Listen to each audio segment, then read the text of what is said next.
नमस्कार दोस्तों, जय श्री राम। आपका स्वागत है आप अपने चैनल वास्तु विजय में। और मैं आपका फ्रेंड, मैं आपका गाइड, मैं आपका सलाहकार विजय मिश्रा। आज हम बात करने वाले हैं 8 अप्रैल को पड़ने वाली सोमवती अमावस्या के बारे में और 6 अप्रैल को पड़ने वाले महावारुणी योग के बारे में। जैसा कि आप सभी जानते हैं कि जब कभी सोमवार को या मंगलवार को अमावस्या पड़ती है तो इसको सोमवती या भौमवती अमावस्या के नाम से जाना जाता है। और ये अमावस्या बाकी सारी अमावस्याओं से विशेष होती है। अब आप अगर हमारे पुराने दर्शक हैं तो आपको मालूम ही होगा कि अमावस्या का यूज हमें किन किन चीज़ों के लिए करना चाहिए। अमावस्या एक ऐसा दिन होता है जहाँ पर हम अपने प्रारब्ध में जो हम कुछ गलत काम किए हों, कोई टेढ़ा मेढ़ा काम किए हों, उसके लिए हम प्रकृति से क्षमा मांगते हैं।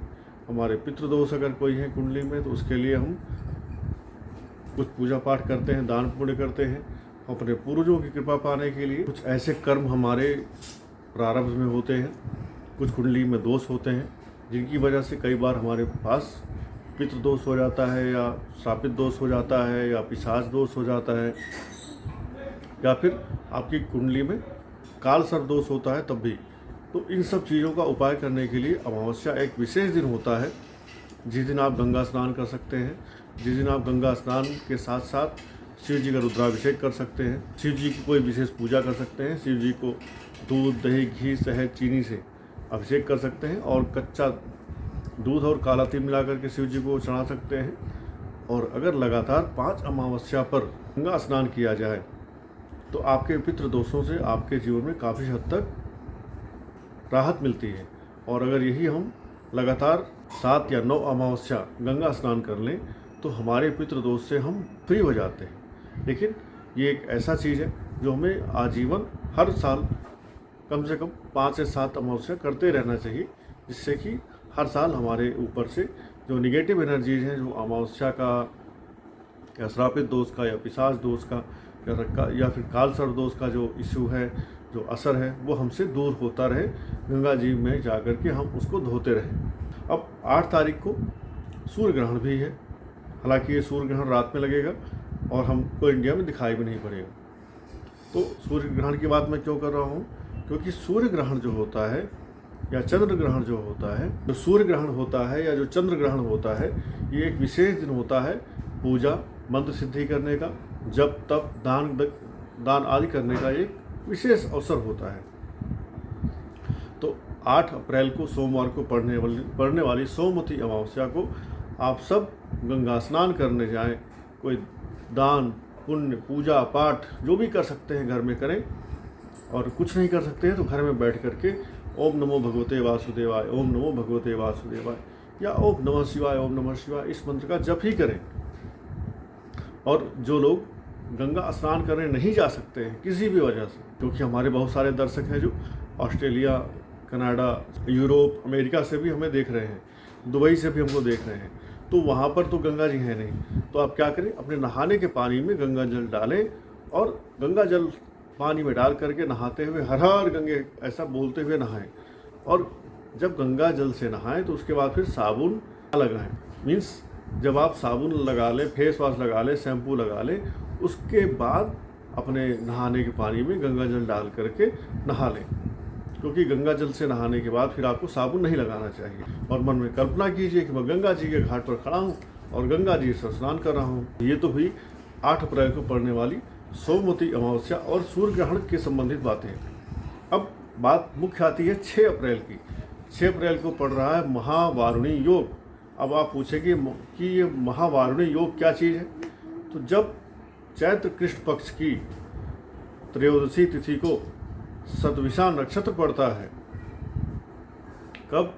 जब चैत्र माह की कृष्ण पक्ष की त्रयोदशी को सतविषा नक्षत्र पड़ता है तो बनता है वारुणी योग। और यही जब चैत्र कृष्ण पक्ष की त्रयोदशी तिथि को सतविषा नक्षत्र भी पड़ रहा हो और शनिवार दिन भी पड़ जाए तो ये बन जाता है महावारुणी योग। अब महावर्ड इसमें जुड़ गया। और यही दिन अगर कोई शुभ योग पड़ जाए, ठीक है, तो ये बन जाता है महावारुणी योग। तो इस बार शनिवार को ये पड़ रहा है महावारुणी योग। यहाँ पर क्या होगा, इस दिन यदि आप कोई गंगा स्नान करते हैं, दान पुण्य करते हैं, तो इसका आपको 108 गुना फल मिलेगा। अगर आप शनिवार 6 अप्रैल को गंगा स्नान करते हैं तो ये मान के चलिए कि आप 108 बार गंगा स्नान किए, इतना पुण्य आपको मिलेगा। या 108 बार ग्रहण में आपने स्नान किया गंगा जी, ऐसा आपको पुण्य मिलेगा। ग्रहण में गंगा स्नान करने का पुण्य 108 गुना होता है, और यहाँ पर स्नान करने का पुण्य और असर 108 बार ग्रहण में स्नान करने का होगा। तो आप सोच सकते हैं, समझ सकते हैं कि ये महावारुणी योग अपने आप में कितना स्पेशल है। इस महावारुणी योग को आपको सफल बनाना है। इसका सफल बना करके इस दिन को पूर्णतः सफल बना करके आप अपने जीवन के अभावों को समाप्त कर सकते हैं, जीवन की समस्याओं से छुटकारा पा सकते हैं। धन का अभाव है, पितरों की कृपा है, कुछ भी आपके जीवन का कोई ऐसा पहलू है, आपकी शादी नहीं हो रही है, संतान नहीं हो रही है, जैसा भी बंधन आपके जीवन में है, उस बंधन को काटने का ये एक श्रेष्ठ दिन है। आपको करना क्या है, इस दिन आपको यथासंभव यथाशक्ति कुछ मंदिर में जाकर के दान करना है, गंगा स्नान करना है, और यदि आप कर सकते हैं तो शिव जी का रुद्राभिषेक करवा सकते हैं अपने घर में। अब शास्त्रों में महावारुणी योग के बारे में क्या लिखा है, हम उसकी बात कर लेते हैं, क्योंकि आप पूछेंगे ये कहाँ पे लिखा है। आप में से कुछ लोग ऐसे भी हो सकते हैं जो पूछते हैं कि कहाँ पे लिखा है इसके बारे में, बताइए। तो स्कंद पुराण में इसके बारे में लिखा गया है। क्या लिखा गया है, मैं आपको पढ़ के बताता हूँ। वारुणेन समायुक्त मघौ कृष्ण त्रयोदशी गंगायाम यदि लभ्येत सूर्य ग्रह सतः समा शनिवार समायुक्ता सा महावारुणी स्मृता गंगायाम यदि लभ्येत कोटि सूर्य ग्रह समा शुभ योग समायुक्ता सनौ सद्भिषा यदि महामहेत विख्याता त्रिकोटि कुलमुद्धरेत। ये स्कंद पुराण में लिखा गया है। अर्थात कोटि सूर्य ग्रहण के बारे में चर्चा हो रही है। यदि आप इस दिन कोई पुण्य करते हैं तो कोटि सूर्य ग्रहण में जितना हम दान पुण्य करके पुण्य कमाते हैं, उतना पुण्य एक दिन में आपको मिल सकता है और मिल जाएगा। ऐसे ही ब्रह्मांड पुराण में भी इसके बारे में चर्चा है। आइए वो श्लोक क्या है वो भी आपको मैं पढ़ के बताता हूँ। चैत्रासिते वारुण वृक्षयुक्ता त्रयोदशी सूर्यसुतस्य वारे योगे शुभे सा महती महत्या गंगा जले अर्क ग्रह कोटि तुल्या। अर्थात यदि इस दिन गंगा जल से हम अर्क देते हैं, अर्घ देते हैं, तो कोटि तुल्य यहाँ भी लिखा गया है।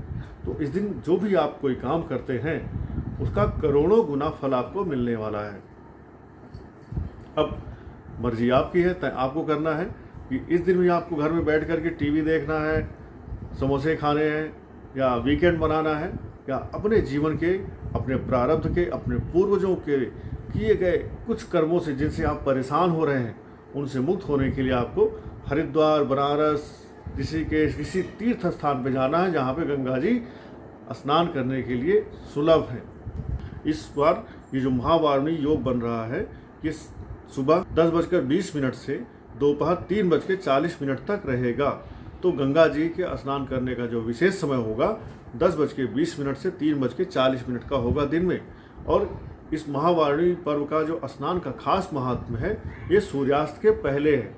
तो आप कोशिश करें कि अगर 10:20 से 3:40 के बीच में नहीं नहा पा रहे हैं तो कम से कम सूर्यास्त के पहले ज़रूर नहा लें। तो गंगा नहाएं, 2-4 अपने जान पहचान के लोगों को भी नहलाएं, उनको भी बताएं कि जाकर के इस दिन गंगा स्नान करके आइए। और अगर आपके गाड़ी में जगह है, जिस गाड़ी से आप जा रहे हैं, तो अपने गाड़ी पे उनको लेके जाएं। अपने पेट्रोल से अगर आप अपनी गाड़ी में बैठा के किसी को ले जाते हैं, तीर्थ यात्रा करवाते हैं, तो तीर्थ यात्रा करवाने का भी पुण्य आपको मिलेगा।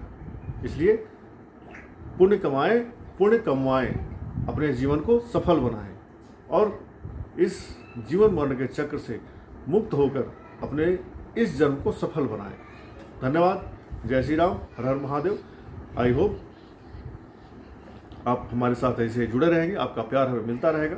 और जैसे आप हमसे ज्योतिष सीखते हैं वीडियो के थ्रू, कर्मकांड भी सीखते रहिए, धर्मकर्म के बारे में भी जानते रहिए, और हम ऐसे ही आपके लिए कुछ ज्ञानवर्धक चीज़ें लाते रहेंगे। जय श्री राम, हर हर महादेव।